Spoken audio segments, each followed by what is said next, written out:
오늘도 이 아침에 기도의 자리로 나오신 성도님들을 환영하고 축복합니다. 이 시간 하나님께서 주신 말씀은 민수기 35장 1절부터 21절까지의 말씀입니다.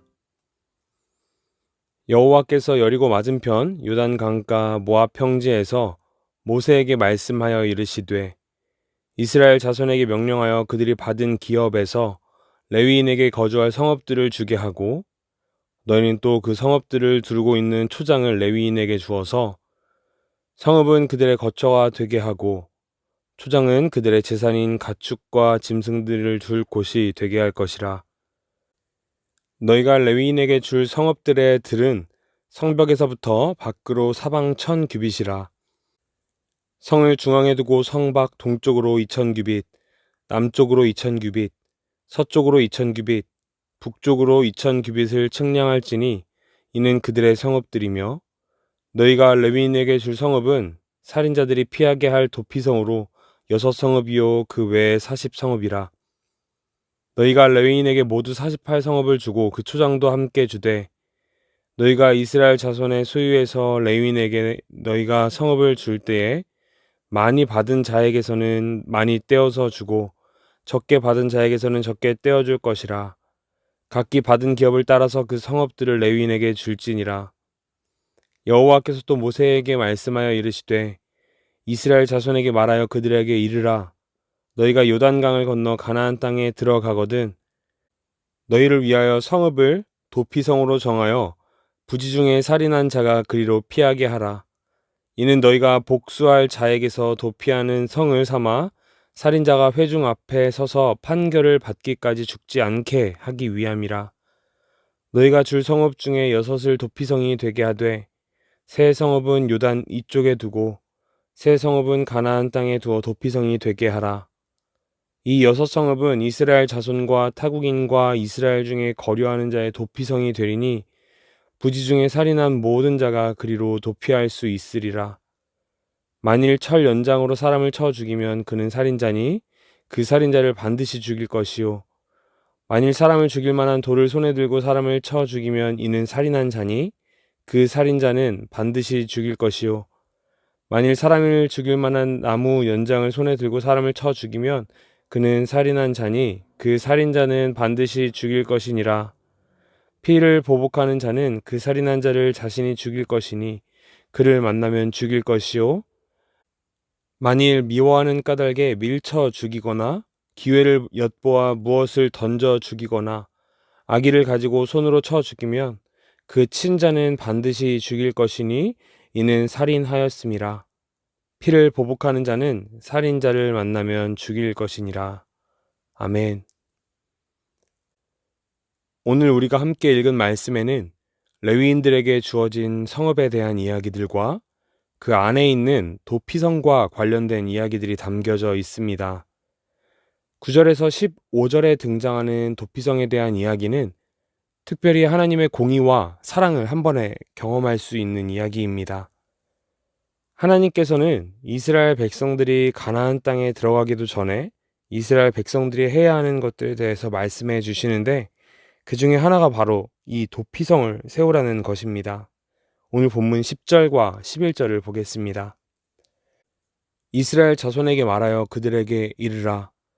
너희가 요단강을 건너 가나안 땅에 들어가거든 너희를 위하여 성읍을 도피성으로 정하여 부지 중에 살인한 자가 그리로 피하게 하라. 아멘. 당시 성경적인 배경과 이스라엘 백성들의 역사를 보면 동해보복법이라는 법이 있습니다. 피해자가 당한 동일한 피해대로 가해자에게 처벌하는 법입니다. 이 법으로 인해서 사회의 정의와 질서가 유지될 수 있지만 또 나쁜 면으로 봤을 땐 피해 악순환이 계속될 수 있습니다. 살인을 저지르면 그에 대한 대가로 목숨을 잃게 되고 그에 대한 살인의 반복이 일어나게 되는 것이죠.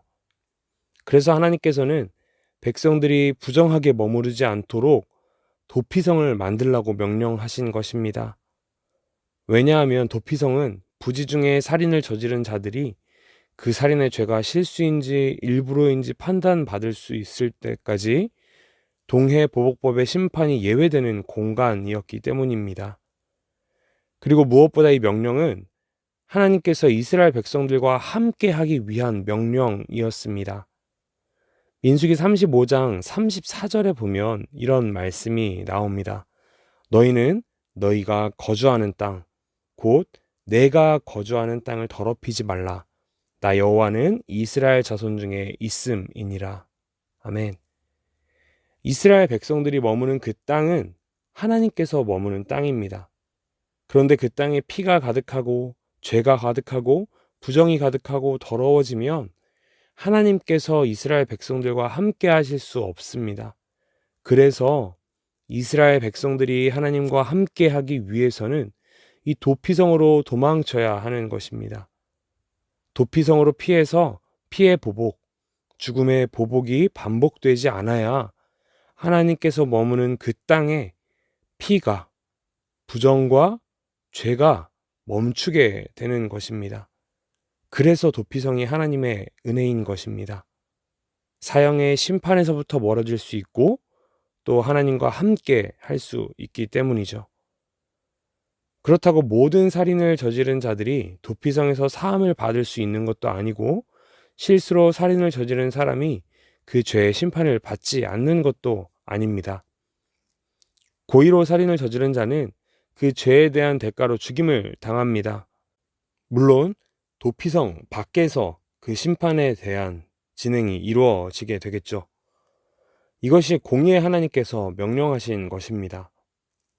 그리고 실수로 살인을 저지른 자도 대제사장이 죽을 때까지 다른 곳에 가지 못하고 계속해서 도피성 안에만 머물러 있어야 합니다. 10년이고 30년이고 대제사장이 죽을 때까지 가족에게도 가지 못하고 그 안에만 머물러 있어야 하는 것이죠. 이것이 하나님께서 이스라엘 백성들에게 보여주신 공의인 것입니다. 또한 우리를 향한 하나님의 사랑의 표현 방법이기도 합니다. 사랑하는 사김의 교회 성도 여러분, 도피성은 하나님께서 이스라엘 백성들과 함께 머물기 위하여 베푸신 은혜입니다. 그렇다면 오늘 우리에게 도피성은 무엇일까요? 우리가 매일의 삶에서 하나님과 함께 하기 위해서 피해야 할 곳은 어디인가요? 세상의 어떤 것도 우리가 하나님과 함께 거할 수 있도록 하지 못합니다. 단 한 분, 예수 그리스도를 믿고 우리가 죄로 인하여 어려움을 겪을 때에도 또 세상의 유혹 가운데 넘어져 죄를 반복할 때에도 예수님께 나아가기만 하면, 예수님을 믿기만 하면 우리를 모든 상황과 어려움 가운데 피할 길과 인도하심을 허락하실 줄 믿습니다. 간절히 바라기는 오늘 가장 약할 때 우리의 피할 곳, 우리의 바위가 되시는 하나님 아버지께 나아가는 우리 모든 사김의 교회 성도님들 되시기를 간절히 소망합니다. 그래서 오늘 하루 가운데 우리의 모든 죄를 사해 주시는 하나님의 은혜, 우리를 인도하시고 우리를 보호하시는 그 하나님의 은혜를 경험하시는 그런 하루 되시기를 간절히 소망합니다. 함께 기도하시겠습니다. 한 가지 기도 제목으로 함께 기도하시면 좋겠습니다. 우리 삶 가운데 다른 피난처는 없음을 고백하고 유일한 피난처 되신 예수 그리스도를 구하며 기도하면 좋겠습니다. 이렇게 함께 기도합시다. 하나님, 내 삶의 유일하고 안전한 피난처 되신 예수 그리스도를 주로 고백하게 하옵소서. 나의 모든 죄와 어려움을 피난처 되신 예수 그리스도 앞에 고백하고 주님을 온전히 신뢰하며 모든 것을 맡기며 나아가는 오늘 하루 되게 하옵소서. 나의 피할 바위가 되어 주시옵소서. 함께 기도하시겠습니다. 그리고 가져오신 기도 제목으로 함께 기도하시며 나아가겠습니다. 개인과 가정과 나라를 위하여 기도하시고 특별히 교회를 위하여 기도하실 때 모든 상황이 하나님께서 허락하신 환경임을 고백하게 하시고 하나님께서 예비하신 예배의 처소를 속히 발견하게 해달라고 특별히 이번 주에 진행될 전교인 수련회를 위해서 또 함께 기도하시면 좋겠습니다. 함께 기도하시겠습니다.